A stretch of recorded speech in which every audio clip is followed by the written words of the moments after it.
A Child's Christmas in Wales by Dylan Thomas. Read by Michael Lyons.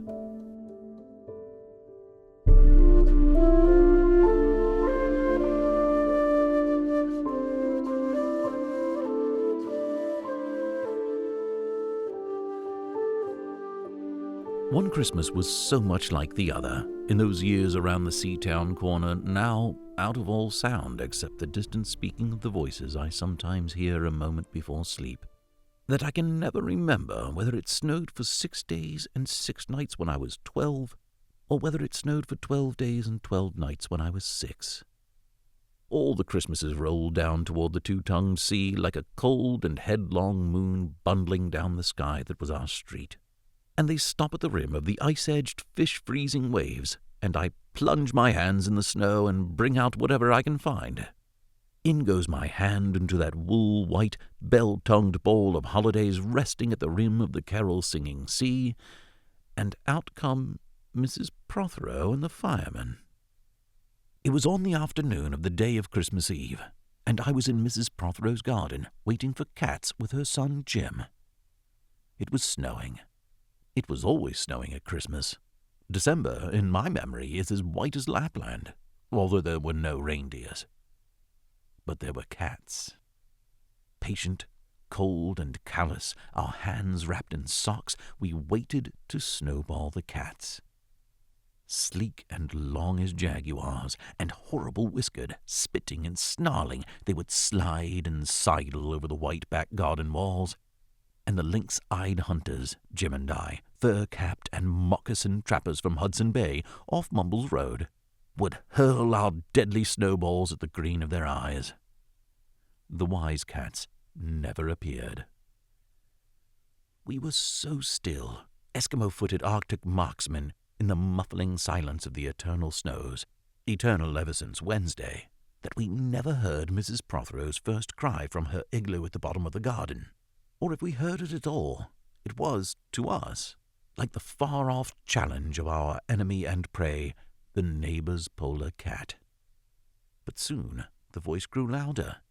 "Fire!" cried Mrs. Prothero, and she beat the dinner gong, and we ran down the garden with the snowballs in our arms towards the house, and smoke indeed was pouring out of the dining room, and the gong was bombulating, and Mrs. Prothero was announcing ruin like a town crier in Pompeii. This was better than all the cats in Wales standing on the wall in a row. We bounded into the house, laden with snowballs, and stopped at the open door of the smoke-filled room. Something was burning, all right. Perhaps it was Mr. Prothero, who always slept there after midday dinner with a newspaper over his face. But he was standing in the middle of the room saying, "A fine Christmas," and smacking at the smoke with a slipper. "Call the fire brigade," cried Mrs. Prothero as she beat the gong. "They won't be here," said Mr. Prothero. "It's Christmas." There was no fire to be seen, only clouds of smoke, and Mr. Prothero standing in the middle of them, waving his slipper as though he were conducting. "Do something," he said, and we threw all our snowballs into the smoke. I think we missed Mr. Prothero, and ran out of the house to the telephone box. "Let's call the police as well," Jim said, "and the ambulance. And Ernie Jenkins, he likes fires." But we only called the fire brigade. And soon the fire engine came, and 3 tall men in helmets brought a hose into the house, and Mr. Prothero got out just in time before they turned it on. Nobody could have had a noisier Christmas Eve. And when the firemen turned off the hose and were standing in the wet, smoky room, Jim's aunt, Miss Prothero, came downstairs and peered in at them. Jim and I waited, very quietly, to hear what she would say to them. She said the right thing. Always. She looked at the 3 tall firemen in their shining helmets, standing among the smoke and cinders and dissolving snowballs, and she said, "Would you like anything to read?"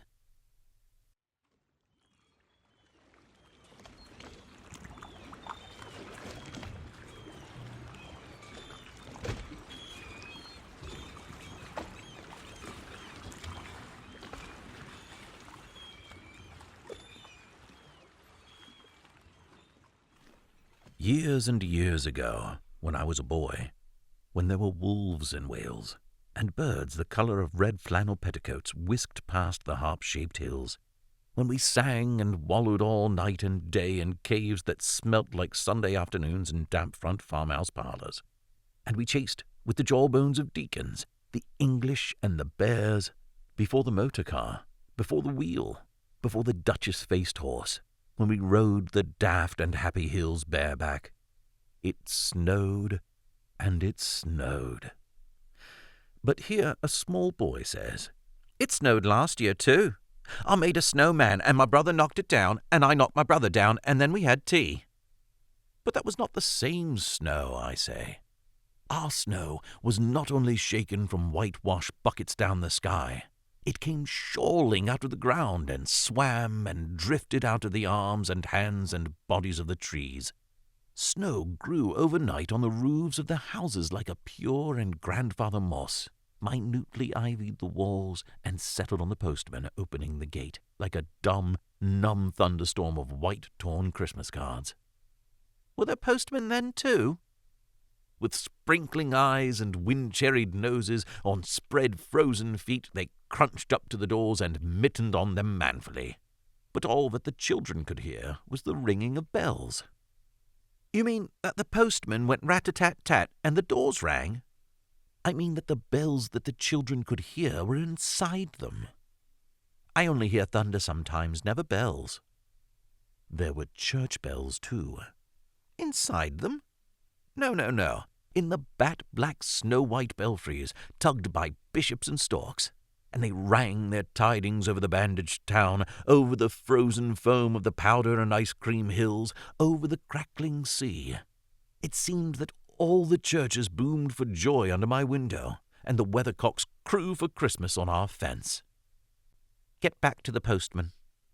They were just ordinary postmen, fond of walking and dogs and Christmas in the snow. They knocked on the doors with blue knuckles. "Ours has got a black knocker."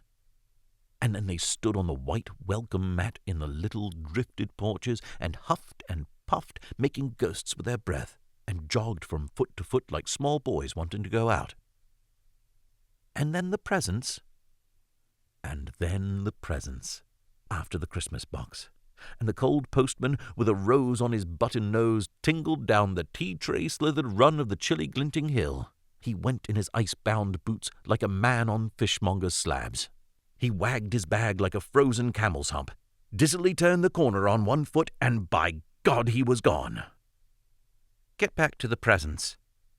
There were useful presents, engulfing mufflers of the old coach days, and mittens made for giant sloths, zebra scarves of a substance like silky gum that could be tug-of-war down to the galoshes, blinding tam-o'-shanters like patchwork tea-cozies, and bunny-suited busbies and balaclavas for victims of head-shrinking tribes. From aunts who always wore wool next to the skin, there were mustached and rasping vests that made you wonder why the aunts had any skin left at all. And once I had a little crotcheted nose-bag from an aunt now, alas, no longer whinnying with us. And pictureless books in which small boys, though warned with quotations not to, would skate on Farmer Giles's pond and did and drowned. And books that told me everything about the wasp, except why. Go on to the useless presents. Bags of moist and many-coloured jelly babies, and a folded flag and a false nose and a tram conductor's cap and a machine that punched tickets and rang a bell. Never a catapult. Once, by a mistake that no one could explain, a little hatchet, and a celluloid duck that made, when you pressed it, a most unduck-like sound, a mewing moo that an ambitious cat might make who wished to be a cow, and a painting book in which I could make the grass, the trees, the sea, and the animals any colour I please. And still the dazzling deep blue sheep are grazing in the red field under the rainbow-billed and pea-green birds. Hard-boileds, toffee, fudge, and all sorts, crunches, cracknel, humbugs, glaziers, marzipan, and butter Welsh for the Welsh. And troops of bright tin soldiers who, if they could not fight, could always run. And snakes and families and happy ladders, and easy hobby games for little engineers, complete with instructions. Oh, easy for Leonardo. And a whistle to make the dogs bark and wake up the old man next door to make him beat on the wall with his stick to shake our picture off the wall. And a packet of cigarettes. You put one in your mouth and you stood at the corner of the street and you waited for hours, in vain, for an old lady to scold you for smoking a cigarette. And then, with a smirk, you ate it. And then it was breakfast under the balloons. Were there uncles like in our house? There are always uncles at Christmas, the same uncles. And on Christmas mornings, with dog-disturbing whistle and sugar fags, I would scour the swathed town for the news of the little world, and find always a dead bird by the post office, or the white deserted swings. Perhaps a robin, all but one of his fires out. Men and women wading, scooping back from chapel with taproom noses and wind-bust cheeks, all albinos, huddled their stiff, black, jarring feathers against the irreligious snow. Mistletoe hung from the gas brackets in all the front parlours. There was sherry and walnuts and bottled beer and crackers by the dessert spoons. And cats in their furabouts watched the fires, and the high-heaped fire spat all ready for the chestnuts and the mulling pokers. Some few large men sat in the front parlours, without their collars, uncles almost certainly, trying their new cigars, holding them out judiciously at arm's length, returning them to their mouths, coughing, then holding them out again, as though waiting for the explosion.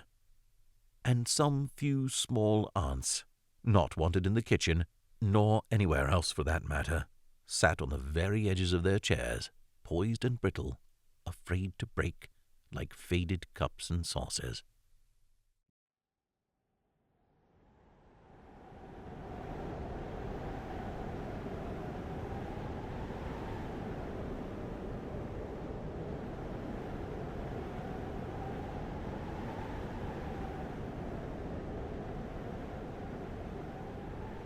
Not many those mornings trod the piling streets. An old man always, fawn-bowlered, yellow-gloved, and at this time of year with spats of snow, would take his constitutional to the white bowling green and back, as he would take it wet or fire or Christmas Day or Doomsday. Sometimes 2 hale young men, with big pipes blazing, no overcoats, and wind-blown scarves, would trudge unspeaking down to the forlorn sea, to work up an appetite, to blow away the fumes, who knows? To walk into the waves until nothing of them was left but the 2 curling smoke clouds of their inextinguishable briars. Then I would be slap-dashing home, the gravy smell of the dinners of others, the bird smell, the brandy, the pudding and mince coiling up to my nostrils, when out of a snow-clogged side lane would come a boy the spit of myself, with pink-tipped cigarette and the violet past of a black eye, cocky as a bullfinch, leering all to himself. I hated him on sight and sound, and would be about to put my dog whistle to my lips and blow him off the face of Christmas when suddenly he, with a violet wink, put his whistle to his lips and blew so stridently, so high, so exquisitely loud, that gobbling faces, their cheeks bulged with goose, would press against their tinselled windows the whole length of the white echoing street. For dinner we had turkey and blazing pudding, and after dinner the uncles sat in front of the fire, loosened all buttons, put their large, moist hands over their watch chains, groaned a little, and slept. Mothers, aunts, and sisters scuttled to and fro, bearing tureens. Aunt Bessie, who had already been frightened twice by a clockwork mouse, whimpered at the sideboard and had some elderberry wine. The dog was sick. Auntie Dozy had to have 3 aspirins, but Auntie Hannah, who liked port, stood in the middle of the snowbound backyard, singing like a big-bosomed thrush. I would blow up balloons to see how big they would blow up to.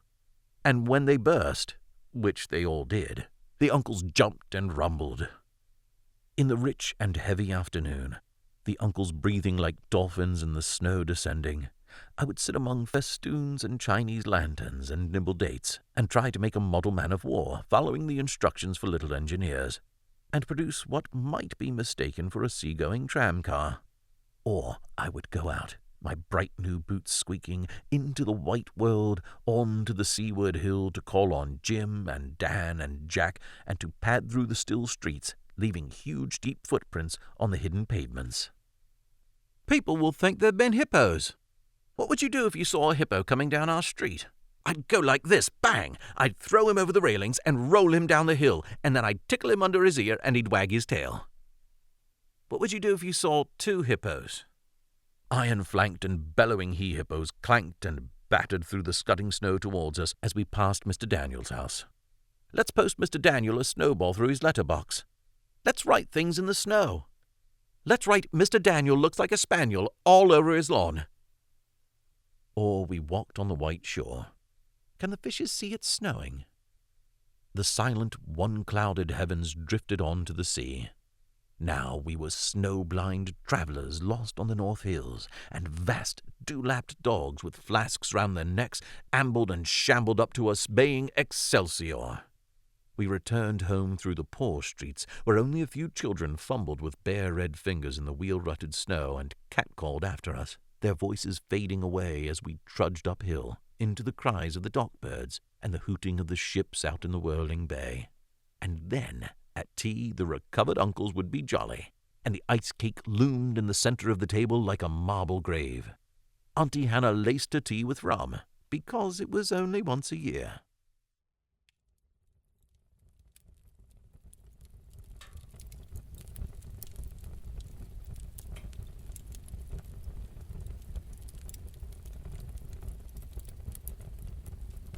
Bring out the tall tales now that we told by the fire as the gaslight bubbled like a diver. Ghosts wooed like owls in the long nights when I dared not look over my shoulder. Animals lurked in the cubbyhole under the stairs where the gas meter ticked. And I remember that we went singing carols once, when there wasn't the shaving of a moon to light the flying streets. At the end of a long road was a drive that led to a large house. And we stumbled up the darkness of the drive that night, each one of us afraid, each one holding a stone in his hand, in case, and all of us too brave to say a word. The wind through the trees made noises as of old and unpleasant and maybe web-footed men wheezing in caves. We reached the black bulk of the house. What shall we give them? Hark the herald? No, Jack said. Good King Wenceslas, I'll count 3. 1, 2, 3, and we began to sing, our voices high and seemingly distant in the snow-felted darkness round the house that was occupied by nobody we knew. We stood close together near the dark door. Good King Wenceslas looked out on the feast of Stephen. And then a small, dry voice, like the voice of someone who has not spoken for a long time, joined our singing. A small, dry eggshell voice from the other side of the door. A small, dry voice through the keyhole. And when we stopped running, we were outside our house. The front room was lovely. Balloons floated under the hot water bottle gulping gas. Everything was good again and shone over the town. Perhaps it was a ghost, Jim said. Perhaps it was trolls, Dan said, who was always reading. Let's go in and see if there's any jelly left, Jack said. And we did that. Always on Christmas there was music. An uncle played the fiddle, a cousin sang Cherry Ripe, and another uncle sang Drake's Drum. It was very warm in the little house. Auntie Hannah, who had got on to the parsnip wine, sang a song about bleeding hearts and death, and then another in which she said her heart was like a bird's nest. And then everybody laughed again. And then I went to bed. Looking through my bedroom window, out into the moonlight and the unending smoke-colored snow, I could see the lights in the windows of all the other houses on our hill, and hear the music rising from them up the long, steadily falling night. I turned the gas down. I got into bed. I said some words to the close and holy darkness, and then I slept.